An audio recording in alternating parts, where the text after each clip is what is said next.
Hey, everybody, it's Eddie from Tokyo. This is your cryptocurrency update from Japan, and I have chose to talk about a couple of stories regarding SBI Holdings. This announcement, an investor relations announcement, came out on the 14th, and it is concerning underwriting of shareholder allocation of a consolidated subsidiary. That subsidiary is SBI Cosmoney. They are in Seoul, South Korea, and they are going to get a big boost. Now, underwriting is a pledge to buy either unsold shares or new shares. And in this case, there is going to be an increase of shareholder allocation to strengthen the financial base of this company. 600,000 new shares are going to be issued, and that underwriting is going to be due on February 25th. There is a 297 million yen value of this particular deal, and it's going to bring SBI Holdings into a 97% ownership position after that capital increase. So why do I think this is important? I'll explain here. The SBI Cosmoney, you can see, gets its funds from the SBI FinTech solution. So that's where the money is being generated from, and it falls under the umbrella of SBI Remit. And that is key because SBI Remit is what we saw launch the Siam Commercial Bank into being a hub for the Southeast Asian region using RippleNet and XRP, the digital asset, which was confirmed by Brad Garlinghouse at the Singapore FinTech. So this company here has about South Korea has about 2 million foreign residents that need to send money back home. And also, going in the other direction, 200,000 students, Korean students, are actually studying abroad. So you can see they're very focused on their customer base. They've been around since 2013, so they really do need a kick. It was in August when we learned that SBI Remit and the Siam Commercial Bank partnered on RippleNet.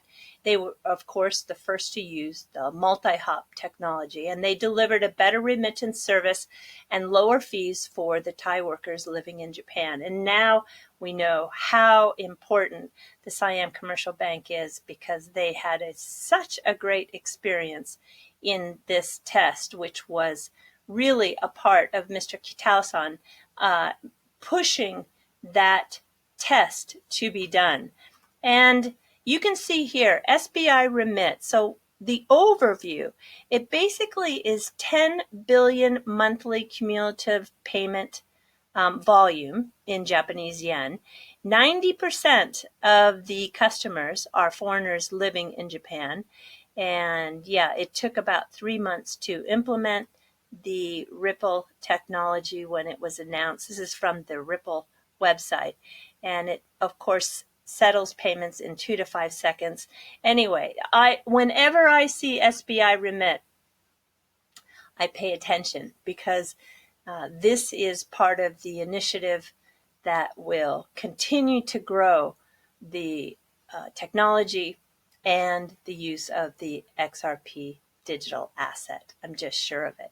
Okay, and then sticking with Mr. Kitao, this is Yahoo News, which you know in Japan, well, if you don't know, I'll let you know that Yahoo News is the #1 go-to news in Japan, believe it or not.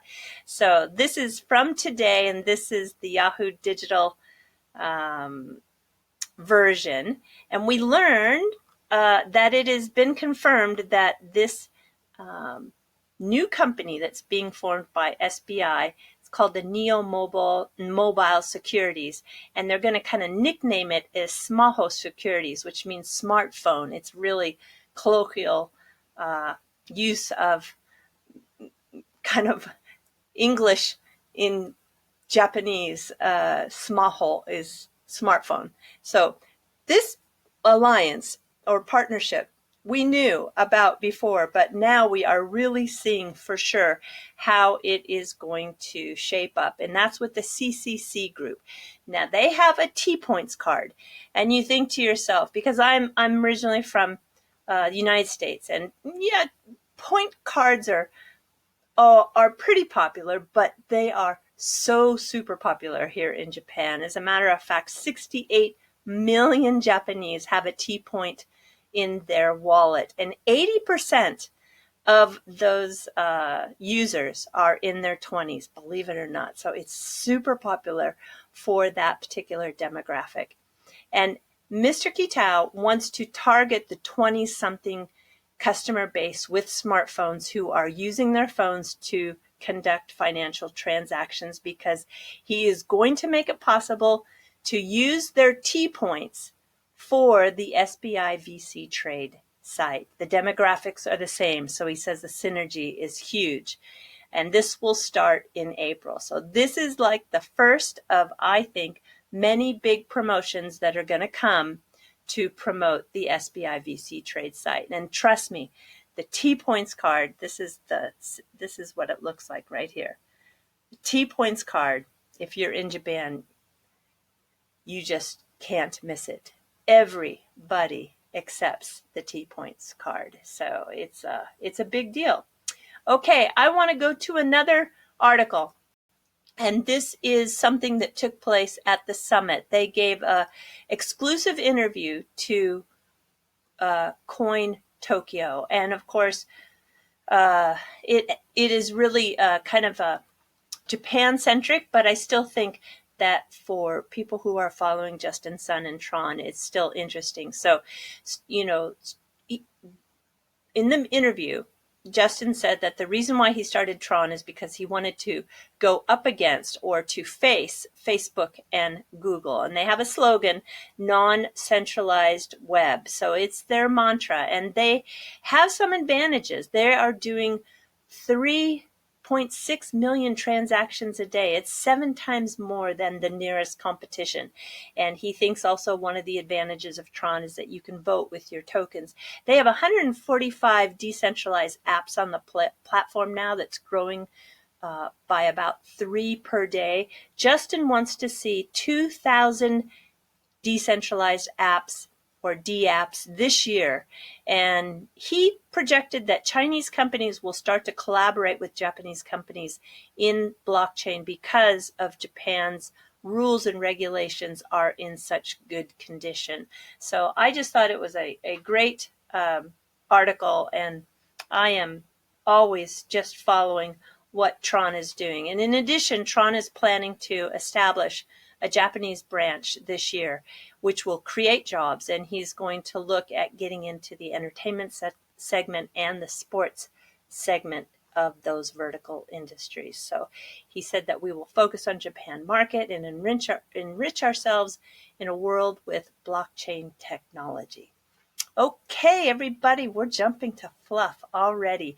If you're new to the channel, I usually talk about something from Japan and weave it in some way, somehow, to the stories of blockchain.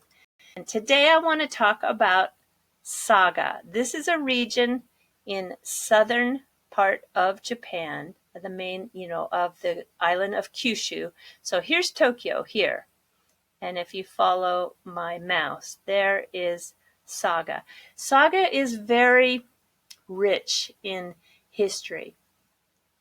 They have a huge influence from the Portuguese, actually, because they were one of the very few Western countries that were allowed to trade with Japan when Japan was a closed nation. They had a very special island that they could come into port on, and they did a lot of trade with the Portuguese. So that was back in the 1550s, believe it or not. And when they arrived, they brought glassware from Portugal. And, this region was already rich with ceramic kilns doing amazing aretaware and just some really beautiful ceramic for the last 400 years. But glassware was a little bit newer industry. in the Saga region. And what amazed them is that the Portuguese were using glass for everyday items like glasses, eyeglasses, and also drinking glasses and bowls. And it was the first time that Japanese really saw how glass could be utilized for those everyday items that we use. So they started to do glass blowing for goldfish bowls and medicine bottles and sake bottles and later lamps.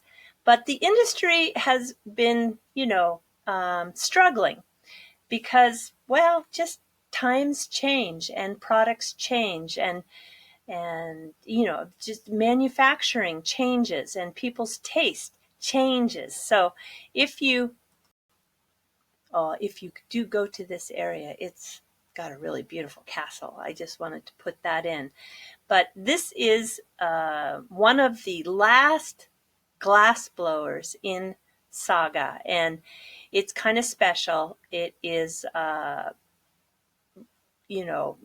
one of the ones that just have been able to hang on. They were established in just a turn of the century, in the Meiji period. This is the third generation gentleman, and he has created something, reinvented his craft. Actually, he and his father together, that there is kind of a new rebirth and excitement of what they are doing. So this is just a great picture of him working. And this is some of the traditional, inspired from Portugal work that they've done. And they're, very well known for this. But just recently, they started to incorporate glass that was used in the production of semiconductors. And what it did is it made a whole new finish that looks like this. And this has turned out to be a huge hit. It's very popular with people who are not only glass collectors, but it has a more contemporary look, and it's really exciting. It's really beautiful. It has what's kind of a kira, which is Japanese for sparkly, effect to it, which I think is very attractive. The colors are just fabulous. They look modern. They look fresh. They look so inviting. This is just an example, and this is my point, is that these traditional craft companies, wherever you are in the world, there is a chance to reinvent yourself by just tweaking something slightly. And I think in the cryptocurrency world, we're going to see a lot of tweaking as we go forward. So I think the tweaking is fun, and I just believe that one should never give up. Just keep tweaking till you hit it. All right, everybody. That's all I have for you today. Do take care. Sayonara for now. Bye-bye.